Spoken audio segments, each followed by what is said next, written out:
हमारे माशरे में डिप्रेशन, परेशानी, एंजाइटी, इस्तराब आम है। रीजन ख्वाहिशात और नफ्स का जिन। ये इतना बड़ा होता जा रहा है कि अब आपको पूरे इंटरनेट पर, जो पहले जिसका वजूद ही नहीं था, आपको औरतें नंगी होती दिखाई दे रही हैं, आपको बड़ी बड़ी गाड़ियां नजर आ रही हैं। मादियत पसंदी इस कदर ज्यादा हो चुकी है कि सऊदी अरब में नियॉन जैसे शहर बन रहे हैं। वो सरजमीन जो सिर्फ सजदे के लिए बनी थी, वहां पब्स, क्लब्स, शराब खाने खुल रहे हैं। अब हम मादियत परस्ती के दौर में हैं और उतना ही इंसान को कल्ब का सुकून मिलने की बजाय डिप्रेशन, एंजाइटी, परेशानी, इस्तराब मिल रहा है। आपके घर में पैसा आ रहा है, आपका सुकून जा रहा है। साइकेट्रिस्ट का पहले नाम वजूद इस तरह नहीं होता था। आपके माँ बाप आपके साइकेट्रिस्ट या साइकोलॉजिस्ट होते थे, आपके बहन भाई आपके साइकेट्रिस्ट या साइकोलॉजिस्ट होते थे, आपकी बेगमात आपकी साइकेट्रिस्ट या साइकोलॉजिस्ट होती थी। अब तबाही है, अब हर बंदा डिप्रेशन का शिकार है। मैं आज आपको बरमला बतौर तबीब बताता हूं कि मेरे हबीब से दूर होने की वजह से हम सब इस कदर ज़हनी बीमारियों का शिकार हैं, और ज़हनी बीमारियां डायरेक्टली रूह की बीमारी है। मैं अक्सर लोगों को कहता हूं कि इबादत आप करें, आप अल्लाह के सामने सजदा रेज हों, आप सूरत रहमान पढ़ें, आप विर्द करें, आप मस्जिद में जाएं, आपको सुकून मिलेगा। क्यों? क्योंकि जो आपका नफ्स का जिन है, इबादत उसके शर को कम करने में आपकी मदद करती है, वो उसको कम करती है। लेकिन इबादत उसका तरियाक नहीं करती, तज़किया नहीं करती। तज़किया इश्क करता है। अब इश्क क्या है? वही इबादत जो अलिफ अल्लाह के थ्रू की जाए, जो लॉ के साथ की जाए, जिसमें कल्ब जकड़ा हुआ हो और नफ्स मार दिया जाए।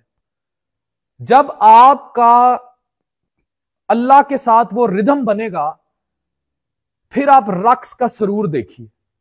तो तज़किया यानी अल्टीमेट क्लीन, अल्टीमेट प्योर आईना, आपका शीशा हो जाना, वो सिर्फ और सिर्फ तब मुमकिन होगा जब आपके अंदर इश्क घुसेगा। और इश्क ला हासिल की तलब है मेरे रब तक, मजाज से हकीकत तक। हम सब नफ्स और मजाजियत का शिकार हैं। इंस्टा पर खूबसूरत लड़कियां, नंगी वैक्स हुई हुई टांगे, छातियां, चेहरे, बाल, हम सब गाड़ियां, मर्द जितना मर्जी को जाओ, गाड़ी, घर, बंगले, बैंक बैलेंस, अमीर। औरत मर्द का ये देखती है, मर्द जिस्म देखता है। ये सब मादियत है, और इस मादियत की जकड़ी हुई शिकंजे जो हैं, उन्होंने हमारे नफ्स के जिन को बहुत बड़ा कर दिया, हमारी रूह को बहुत पीछे ले गई है।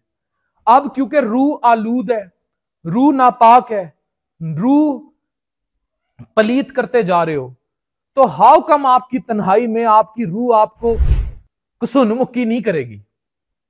अगर आप रात को तन्हाई में सुकून से सो रहे हो, इट मींस कि आपने अपने नफ्स को काबू कर लिया है, एंड योर रूह is all well fit and fine. लेकिन अगर आप तड़प में हो, डिप्रेशन में हो, एंजाइटी है, इस्तराब है, सुकून नहीं आ रहा, रात को सोए से पैल्पिटेशन शुरू हो जाती है, 80% बीमारी आपकी रूह का जिस्म के साथ कोऑर्डिनेशन नहीं है। रूह is not happy with you, वो आपके जिस्म में खुश नहीं है, क्योंकि वो इस मादियत के लिए बनी नहीं थी। उसने वापस जाना है, उसने अल्लाह को जवाब देना है, आपने नहीं देना। आपने यहां गलना है, सड़ना है मिट्टी में, या जल के भस्म हो जाना है किसी भट्टी में, आपने गर्क होना है।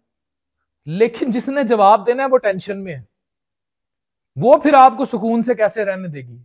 वो फिर आपको ज़हनी बीमारियों का शिकार करेगी, और जब ज़हनी बीमारी होगी तब जिस्मानी बीमारी होगी। मैदे में गैस बहुत है, तेजाबियत बहुत है, खाना हजम नहीं होता, हर वक्त गुस्सा आता है, चिड़चिड़ापन रहता है, अपना आप अच्छा नहीं लगता। यही बताते हो ना मुझे आके, यही बताते हो, जितने लोग मुझे देख रहे हैं यही बताते हो ना मुझे आके, मेरे क्लिनिक में, मेरी ओपीडीज में, जब भी मुझसे मिलते हो यही बताते हो ना, खाना हजम नहीं हो रहा, गैस बहुत हो रही है, तेजाबियत बहुत हो रही है, बेचैनी रहती है, दिल की धड़कन रात को तेज हो जाती है, जिस्म टूटता रहता है, हर वक्त मुझे बस मुझे यहां गर्दन में पीछे बड़ा दर्द होता है, यहां प्रेशर आता है मुझे। यही बताते हो ना। 80% इसकी वजह इज योर नॉन कोऑर्डिनेशन, आपके जिस्म का विद रूह। यहां इश्क काम करेगा।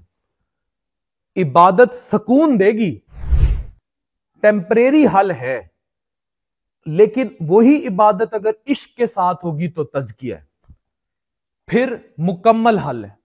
द अल्टीमेट क्योर आपका आईना और शीशा हो जाना। The ultimate cure is your pureness. तब you will be all well fit and fine and सुकून से। और अगर ये नहीं है, फिर तबाही है, फिर इस्तराब है, फिर जहनी टेंशन है, फिर आपको सुकून नहीं मिलेगा। तो नफ्स को काबू करना है, इश्क कीजिए। डॉक्टर अफान कैसर साइनिंग ऑफ।